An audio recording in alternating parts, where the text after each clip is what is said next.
Pretty Dangerous is here at Grappling Mastery today, and we are doing our very first interview of Badass Ladies. This is Torrie O Neil. Torrie, I'm going to have you introduce yourself, your name, your school, your rank, and what year you started.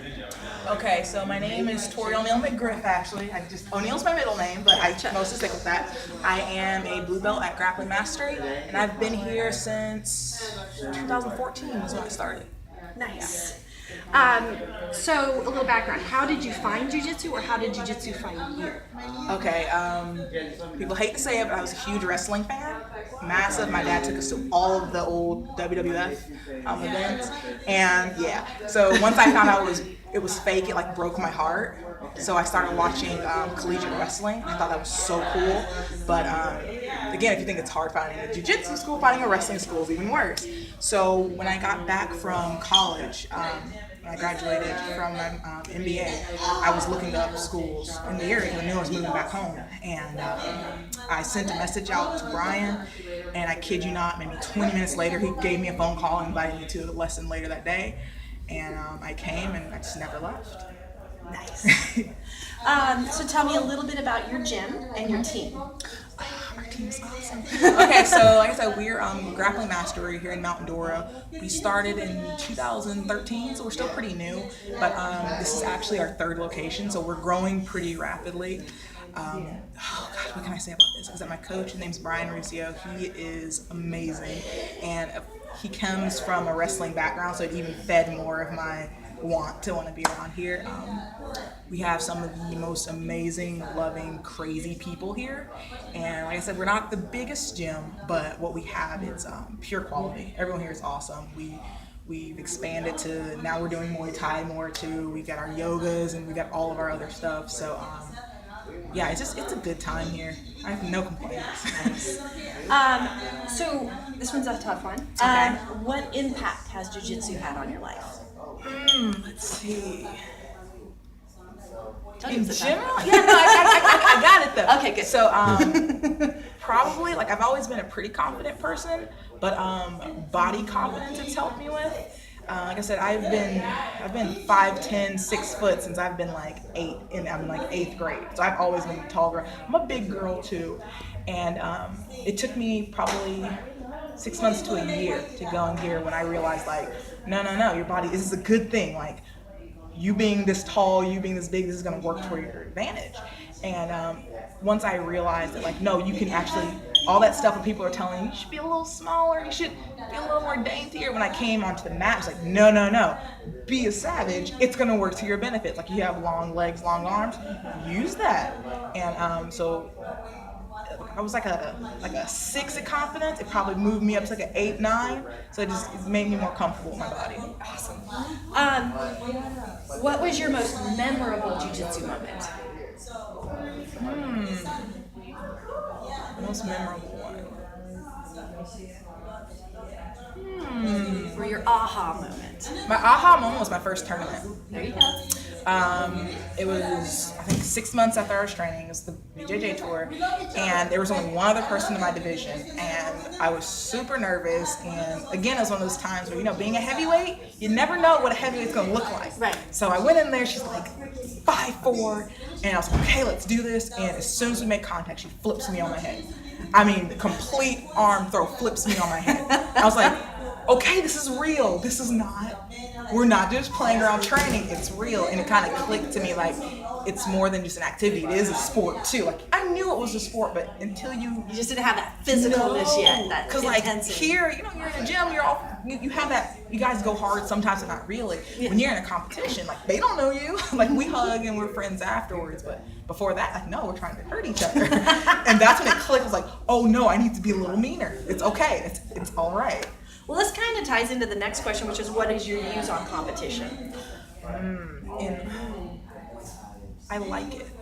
I'm from the South, so let's remember that I come from a very competitive family, and I have to put it in a certain. I have to keep my self in check sometimes.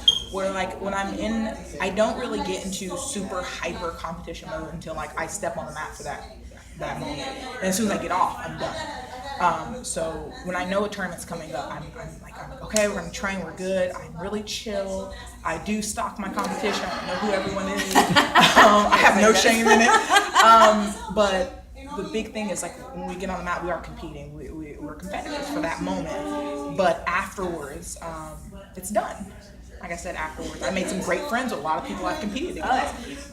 And with our community, especially with women, you kind of have to do that. Like, you're not gonna like everybody, but yeah, I thrive off of competition because it's my next measuring stick to what I need to accomplish in the gym. Nice. So, how did you first hear about Pretty Dangerous? How many Pretty Dangerous open mats have you attended, and what's your experience been with the whole Pretty Dangerous open mat situation? Okay, so we talked a couple times on Facebook, and then we met at the Girls and Geese competition, and I had kept saying, I'm gonna come to one, I'm gonna come to one, I'm gonna come to one. And I finally got to come to one. So I think this will just be my second one. But I've come up to the gym a couple times. My experience has been a bunch of fun. It has been a lot of fun. And same thing, it's whenever you get a group of girls together who genuinely love jiu-jitsu, and again, it's not we're trying to kill each other, we're having fun and we're learning more about it, and you learn new tricks from other people. It's a good time. So that's why I was like, yeah, we'll do one too, because it's awesome. So no, 2 thumbs. Nice. What's your favorite aspects of jiu-jitsu, and if you could change anything about jiu-jitsu, what would it be? My favorite aspect about jiu-jitsu, are we talking like technique-wise or like anything? Anything at all. I like how it changes your outlook on things.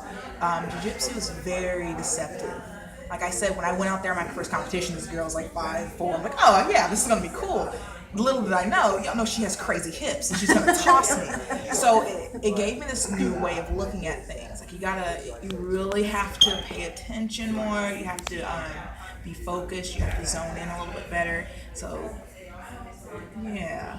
What was the other question? If there's anything that you would change about jiu-jitsu, anything, like the community, the competition circuit, whatever. Anything is probably this. Well, of course, I would love for more bigger girls to enter in there so we could get more. I'd love for more women to get. Yes, I'd love for more women to get involved, and I love for that. Those gym Politics. Yeah, like it crushes it. Because if you got a gym, we got a gym, we got some good flow here. We should be together because it's a community for a reason. We should be working together.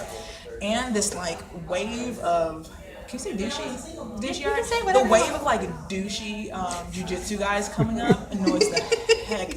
Like it annoys the crap out of me. Like you can be a confident, great jiu-jitsu practitioner, and you don't have to be a jerk about it either. And you can be cocky. You can have that little bit of annoyance. But it seems like more and more people are getting that thing to them, and I'd hate for it to trickle down into more people becoming like that, because it's not a good look. We don't need that. No, we don't need that. Almost done. Okay, I got Getting there. What are your future plans or goals with jiu-jitsu? And then what are your goals in life, and how do you think jiu-jitsu is going to help you with that? Oh goodness, let's see. I know. I hit you with some hard beats. In general, I really just want to keep improving, and one of the things that attracted me to school and to Brian and their whole mentality of thinking is worry less about your belt and more about your skill. A lot of times you're so worried about, oh, when am I gonna get that next stripe? And we don't do stripes here, so it's weird at first, but it really made me think about like, okay, I'm not worried about the color of my belt, so I'm really working on improving. And that's kind of how my tournaments come in. Is I don't do a lot of tournaments. I do maybe like 3 or 4 a year. But after every tournament, I have a new working point of what I need to do. Like after my last tournament, I learned I could need to hit more takedowns. I need to be more aggressive. And since then, that was in September, I've completely shifted.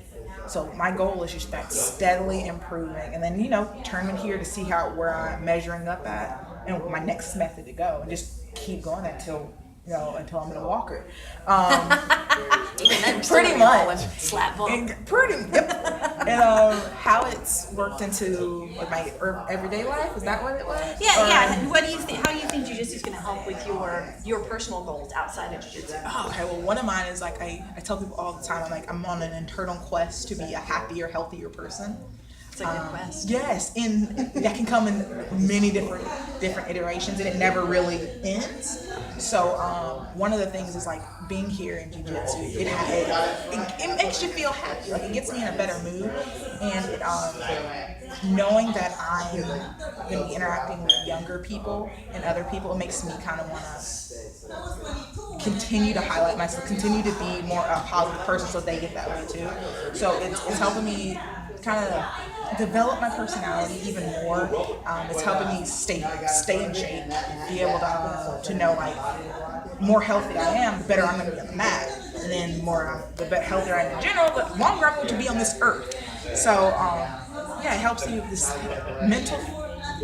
with my mentality, just getting me in my head in the right place. So when I go out, I know like I can deal with everything in the world, because at 6:30 I can come here and get out any aggression. Nice. Last question, I promise. Yes. Tell me something about who Torrie O Neil is off the mat. Off the mat. Off Okay. the mat. Oh, okay. I know you're a deep person. So I got levels. I know you do. So let's think. One of the big things is I'm a huge nerd. Like, not just jiu-jitsu, in everything. God, Star Trek for life. I'm not gonna lie about that. But the big thing is I am a huge community and literacy advocate. Both of my jobs work with increasing literacy awareness. If you can't read, you can't really do much in life. So any given time I have a book or something on there, I'm trying to throw a book at someone to use. And the other thing is, again, I'm huge with my local community, helping support the kids, the education, our local government, anything I can do. So a lot of times, if you see me, you'll see me doing half my page on Facebook or any of my things. Most of it's jiu-jitsu, and it's a rant of what we need to do, and then it's like a call to action, like, hey, city hall meeting, let's go. So between those two, I have a full plate. Yeah, sounds like it. Yeah.